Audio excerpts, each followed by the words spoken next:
अस्सलाम वालेकुम dear students, my name is Iftikhar Ahmed और हम लोग फिजिक्स विद इफ्तिखार अहमद के साथ इस प्लेटफॉर्म के ऊपर मौजूद हैं।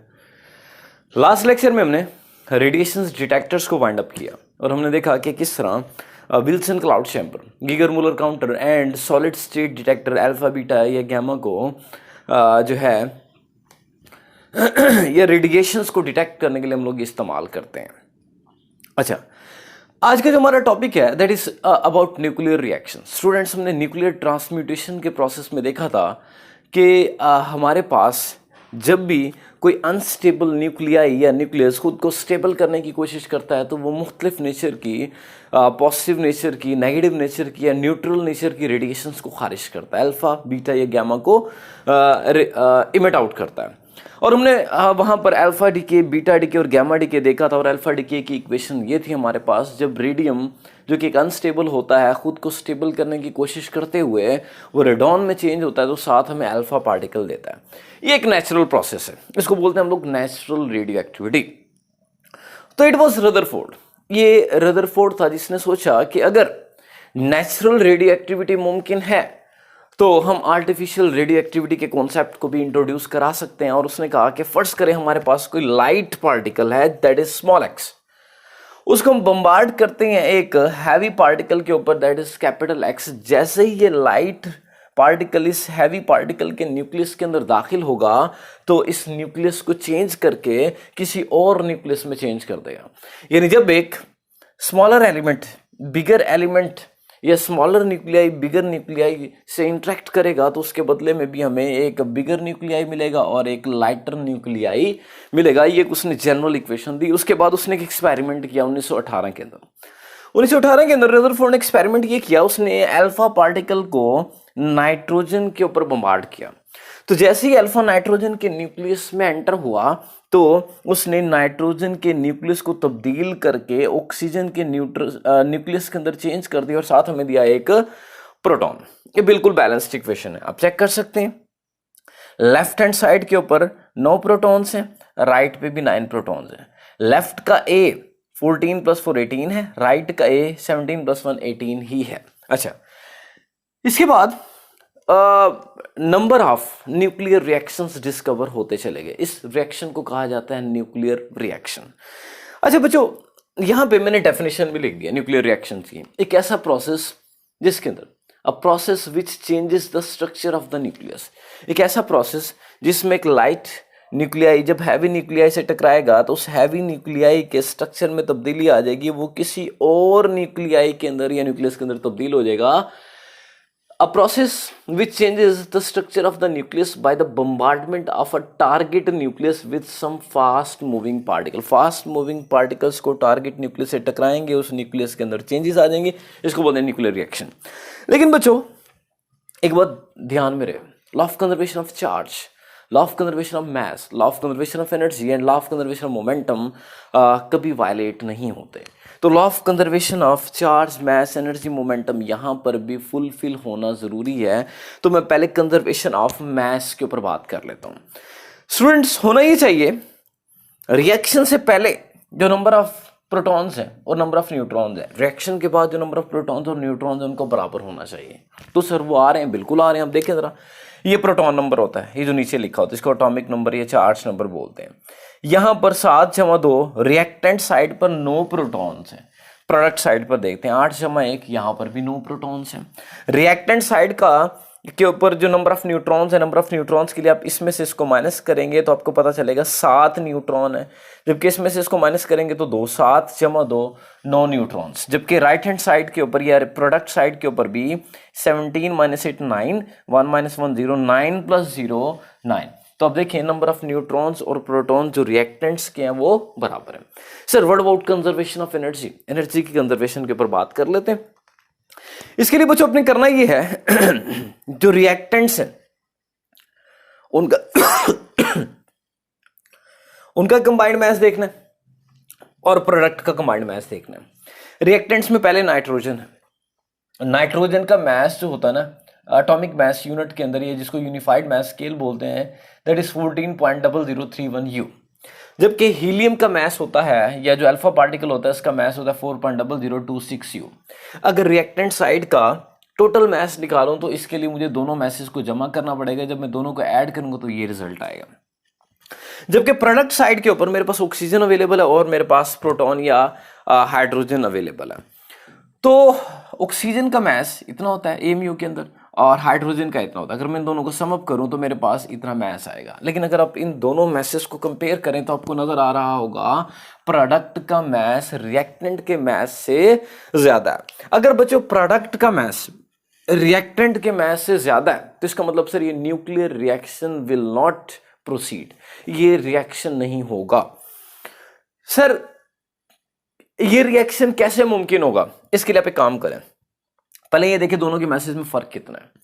दोनों के मैसेज का फर्क निकालने के लिए आप प्रोडक्ट के मैस में से रिएक्टेंट का मैस माइनस कर दें। इसमें से अगर मैं इसको माइनस करूंगा 18.0069 यू में से 18.0057 यू को माइनस करूंगा तो 0.0012 यू मैस का फर्क आ रहा है।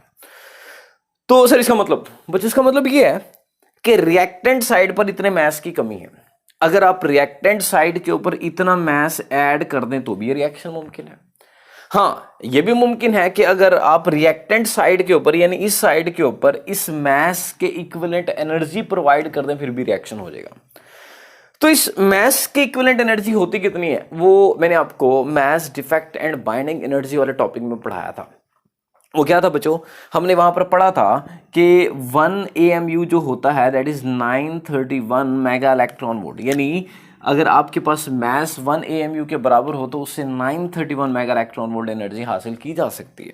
सर अगर 2 AMU हो तो डबल, 3 AMU हो तो 3 टाइम्स, 4 AMU तो 4 टाइम्स। सर अगर 0.012 हो 0.0012 AMU हो तो 0.0012 टाइम्स, यानी 0.0012 को 931 से मल्टीप्लाई करेंगे तो 1.13 मेगा इलेक्ट्रॉन वोल्ट। सर इसका मतलब यह हुआ कि अगर मैस की इतनी कमी है रिएक्टेंट साइड पे तो इसका मतलब रिएक्टेंट साइड के ऊपर इतनी एनर्जी की कमी है। अगर आप रिएक्टेंट साइड पर इतनी एनर्जी प्रोवाइड कर दें तो ये मैस की कमी पूरी हो जाएगी। अब इतनी एनर्जी कैसे प्रोवाइड करें, आप एक काम करें, आप ये जो अल्फा पार्टिकल इस्तेमाल नहीं कर रही है ये वो इस्तेमाल करें जो पोलोनियम से निकला है। क्यों? क्योंकि जब पोलोनियम से अल्फा पार्टिकल निकलता है उसके पास 7.7 मेगा इलेक्ट्रॉन वोल्ट एनर्जी होती है। तो सर हमें तो 1.13 मेगा इलेक्ट्रॉन वोल्ट चाहिए। तो बच्चों 7.7 मेगा इलेक्ट्रॉन वोल्ट में से 1.13 मेगा इलेक्ट्रॉन वोल्ट मैस की जो रिएक्टेंट साइड पर कमी है उसको पूरा करेगा। बाकी सर क्या करेगा, बाकी प्रोडक्ट्स की काइनेटिक एनर्जी में तब्दील हो जाएगा, बाकी प्रोडक्ट्स की काइनेटिक एनर्जी के अंदर चेंज हो जाएगा। ठीक है जी। सर न्यूक्लियर रिएक्शन की खास बात, इसको रिवर्स डायरेक्शन में चलाया जा सकता है। मतलब सर मतलब रिएक्टेंट से अगर ये प्रोडक्ट बने हैं तो इन प्रोडक्ट से ये रिएक्टेंट्स वापस हासिल किए जा सकते हैं। कैसे? इसके लिए आप एक काम करें, मैंने हीलियम को नाइट्रोजन पर बम्बार्ड किया था। आप एक काम करें, इस हाइड्रोजन को या प्रोटॉन को ऑक्सीजन के ऊपर बम्बार्ड करें तो आप ये चीज़ वापस हासिल कर सकते हैं। इसके लिए आपको साइक्लोट्रॉन का इस्तेमाल करना पड़ेगा। साइक्लोट्रॉन आपको पता है एक मशीन होती है, इसको पार्टिकल एक्सेलरेटर भी कहा जाता है। आप इस प्रोटॉन को पार्टिकल एक्सेलरेटर के अंदर डालकर इसके ऊपर बम्बार्ड करेंगे तो वापस रिएक्टेंट्स हासिल किए जा सकते हैं। ठीक हो गया जी। अगली बात, इसी न्यूक्लियर रिएक्शन के अकॉर्डिंग हम मुख्तलिफ एलिमेंट्स के ऊपर न्यूट्रॉन्स, प्रोटॉन्स या अल्फा पार्टिकल्स की या डिफरेंट ओवर पार्टिकल्स की बम्बार्डमेंट करके नए से नए एलिमेंट्स डिस्कवर करते हैं। इसी तरह हम यहाँ पर एक एक्सपेरिमेंट डिस्कस करेंगे जेम्स शेडविक का।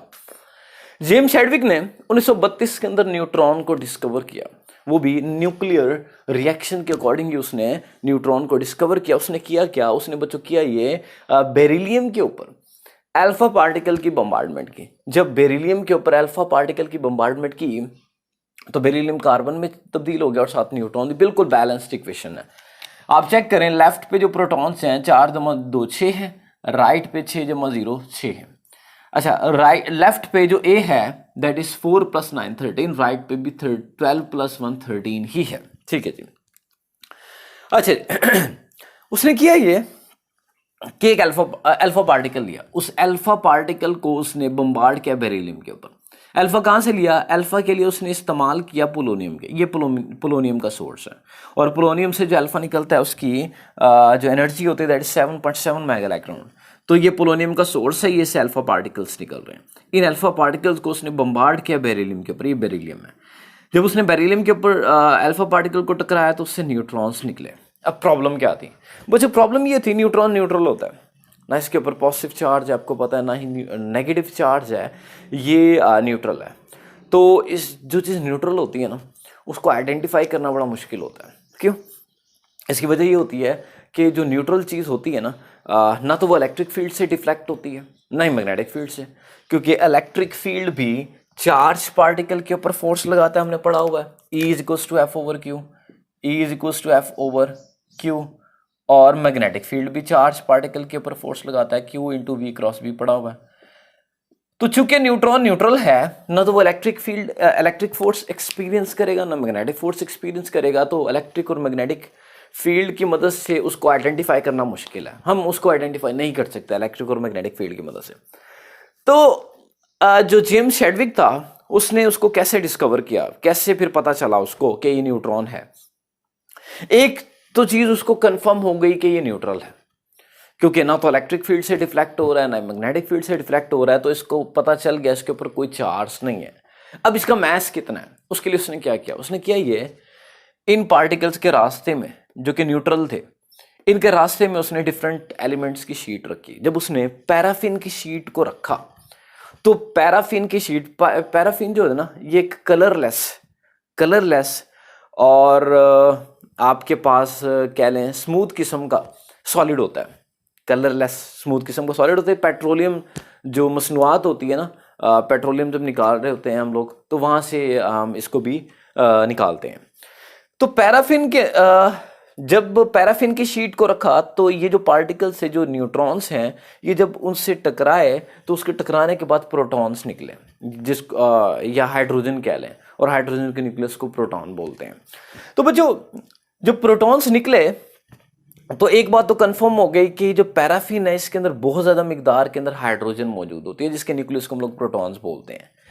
और दूसरी जो चीज हमें पता चली कि ये जो प्रोटॉन्स की एमिशन है with high velocity, it is just because of elastic collision. ये इलास्टिक कोलिजन का नतीजा है जो कि यहाँ पर न्यूट्रॉन कर रहा है। किसके साथ कर रहा है सर? इन प्रोटॉन्स के साथ, इन प्रोटॉन्स के साथ। ये बिल्कुल वैसे ही है जैसे कि हमने फर्स्ट ईयर में पढ़ा था कि एक आपके पास पार्टिकल है जिसका मास m1 है और दूसरा पार्टिकल है जिसका मास m2 है। ये बच्चों रेस्ट में है, ये रेस्ट में है और इसकी कुछ वेलोसिटी है, फर्ज कर लें इसकी वेलोसिटी 5 मीटर पर सेकेंड। इन दोनों के मैसेज बराबर हैं, इन दोनों के मैसेज बराबर हैं। जब ये जाकर इसको हिट करता है, जब ये जाकर इसको हिट करता है तो खुद रेस्ट में आ जाता है।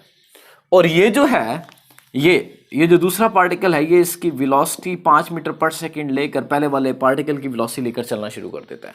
तो यहाँ पर भी इलास्टिक कोलिजन ही हुआ, जिसके नतीजे में न्यूट्रॉन ने जब टक्कर मारी प्रोटॉन को तो न्यूट्रॉन खुद रेस्ट में आ गया, प्रोटॉन उसकी वेलोसिटी लेकर चलना शुरू हो गया।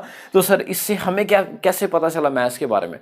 बच्चों ये काम होता ही तब है जब मैथ्स बराबर हो, जब मैथ्स तकरीबन बराबर हो तब एक पार्टिकल जब दूसरे पार्टिकल से हिट करता है तो अपनी वेलोसिटी एक्सचेंज कर लेता है, खुद रेस्ट में आ जाता है और अपनी वेलोसिटी उसके अंदर ट्रांसफर कर देता है। यहाँ पर एक छोटी सी मैंने इक्वेशन की फॉर्म में लिखा है। इलास्टिक कोलिजन क्या होता है? जिसमें काइनेटिक एनर्जी कांस्टेंट रहती है।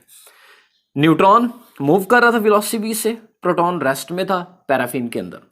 जब न्यूट्रॉन ने जाकर प्रोटॉन को हिट किया तो प्रोटॉन उसकी वेलोसिटी लेके चलना शुरू हो गया, लेकिन न्यूट्रॉन खुद किस में आ गया? रेस्ट में आ गया। स्टूडेंट्स को अच्छे से देखिएगा और अच्छे से समझने की कोशिश कीजिएगा। कोई क्वेश्चन है तो आप लोग कमेंट सेक्शन के अंदर पूछ सकते हैं। Thank you so much. अल्लाह हाफिज़।